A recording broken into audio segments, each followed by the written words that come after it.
حجاج ابن یوسف جو ہے ایک بہت ظالم شخص تھا، آل امیہ میں سے تھا، ان کا خدمت گزار بنو ثقیف میں سے تھا۔ آل امیہ سے مراد ہے کہ امیہ والا تھا، خود وہ یعنی بنو امیہ میں نہیں تھا، بنو ثقیف میں سے تھا۔ حجاج ابن یوسف عبد الملک بن مروان کا رائٹ ہینڈ تھا اور کوفے کا گورنر تھا، اور پھر اس کو لالچ دی گئی کہ تم اگر عبداللہ ابن زبیر کو قتل کر دو تو تمہیں حجاز کا گورنر بنا دیں گے، کیونکہ عبداللہ ابن زبیر نے مروان کے دور کے اندر 9 سال کے لیے وہاں پہ خلافت قائم کر لی تھی۔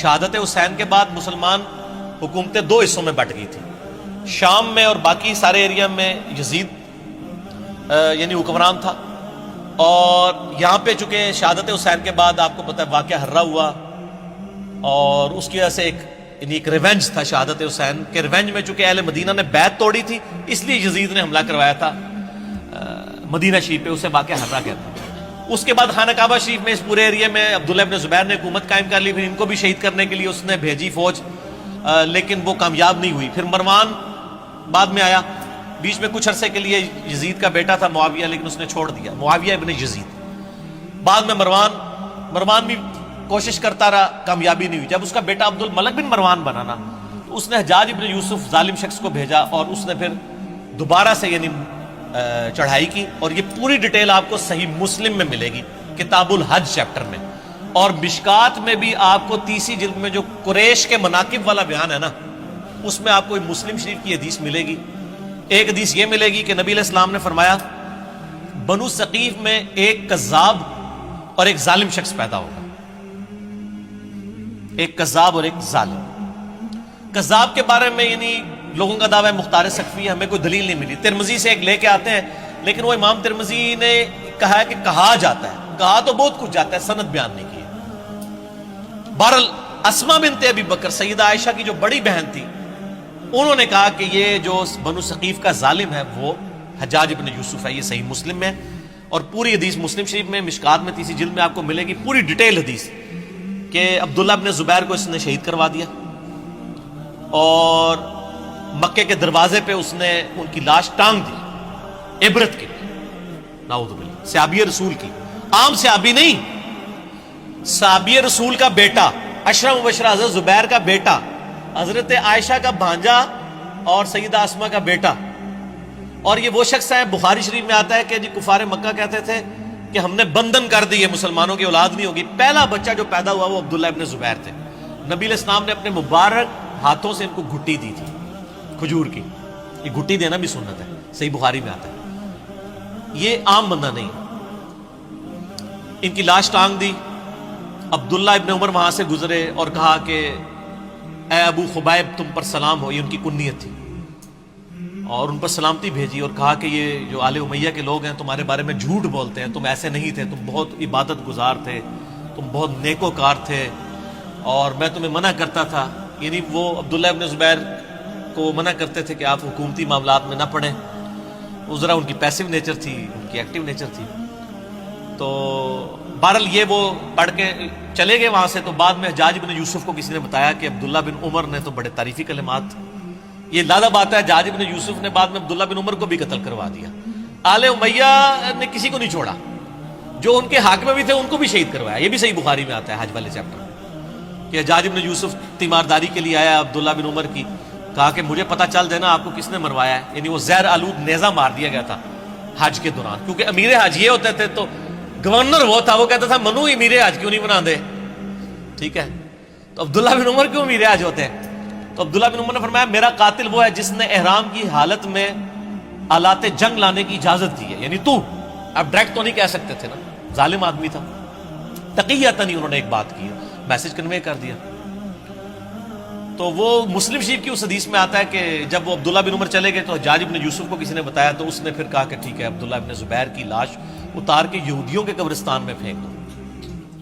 یہ وہ لوگ ہیں سر، یہاں لوگ آل امیہ کانفرنسز کروا رہے ہیں، یہ صحابہ کی لاشوں کو ان لوگوں نے، یہ مسلم شریف ہے سر، یہ موضوعات شریف نہیں ہے، یا یہ تاریخ شریف نہیں ہے آل امیہ اور آل عباس کی لکھوائی بھی، یہودیوں کے قبرستان میں لاش پھینک دی، اور پھر یہ کہا کہ اس کی ماں کو بالوں سے گھسیٹ کے میرے پاس لے کے آؤ، یہ مسلم شریف کے الفاظ ہیں۔ اور ماں کون ہے؟ حضرت عائشہ کی بڑی بہن، اسما بنت ابی بکر. تو اسما بنت ابی بکر کو جب یہ پیغام پہنچا نا تو انہوں نے کہا کہ ٹھیک ہے میں تو ان کا جی آپ کو بلا رہے ہیں وہ, اور اگر آپ نہ آئے تو بالوں سے گھسیٹ کے. بولے اعوذ باللہ. تو اسما نے کہا ٹھیک ہے پھر مجھے بالوں سے گھسیٹ کے لے کے جاؤ, میں نے تو نہیں جانا. اب وہ جو آئے تھے ان کو بھی شرم آئی کہ یار حضرت ابو بکر کی بیٹی ہے, یہ عائشہ کی بڑی بہن ہے, اور عبداللہ ابن زبیر صحابی کی ماں, اور بالکل شروع میں اسلام قبول کرنے والوں میں. تو پھر حجاج ابن یوسف غصے سے خود آیا. یہ پوری ڈیٹیل مسلم شریف میں, مشکات میں بھی آپ کو مل جائے گی. آیا غصے سے اور آ کے اسما بنت ابی بکر کو کہتا ہے کہ دیکھ میں نے تیرے بیٹے کے ساتھ کیا اشر کیا ہے. ایک ماں اس کے بچے کی لاش کو لٹکایا اتنے دنوں کے لیے, اور پھر آ کے یہ بات بھی کر رہا ہے. تو اسما بنت ابی بکر نے صحیح پھکی والا جواب دیا آگے سے. اس نے کہا دیکھ میں نے اس کو کیسا برباد کیا. اس نے کہا حجاج تو نے میرے بیٹے کی دنیا برباد کی ہے, اس نے تیری آخرت برباد کر دی. تو نے میرے بیٹے کی دنیا برباد کی, اس نے تیری آخرت برباد کر دی. تو کامیاب کون ہوا؟ عبداللہ ابن زبیر.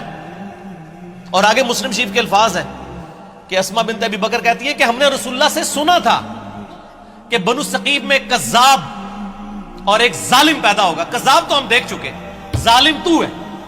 حجاج ابن یوسف سے کہا ٹھیک ہے. اور پھر فرمایا کہ میں نے سنا تو مجھے کہتا ہے کہ 2 آزار بند والی.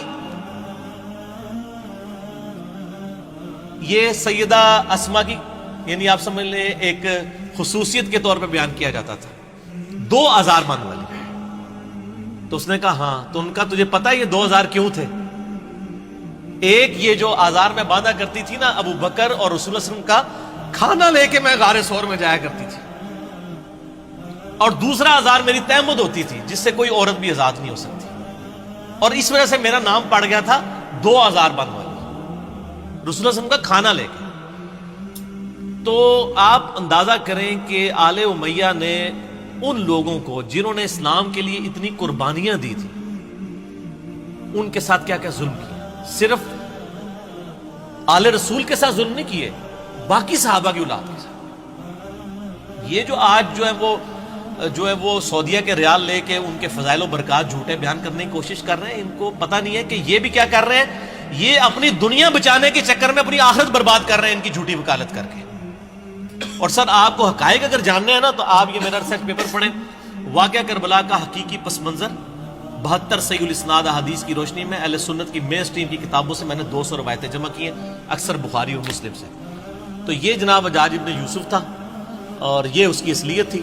پھر اس کا اینڈ بھی ہوا ہے سر, ہر بندے کی اخیر ہوتی ہے نا, ہر بندے کی اخیر ہوتی ہے. پھر اس کو پھر کینسر ہو گیا تھا اور بڑی یہ بری بھیانک موت مرا ہے, اور موت کی اس نے آخری جس صحابی کو قتل کروایا وہ سعید ابن جبیر تھے تابعی.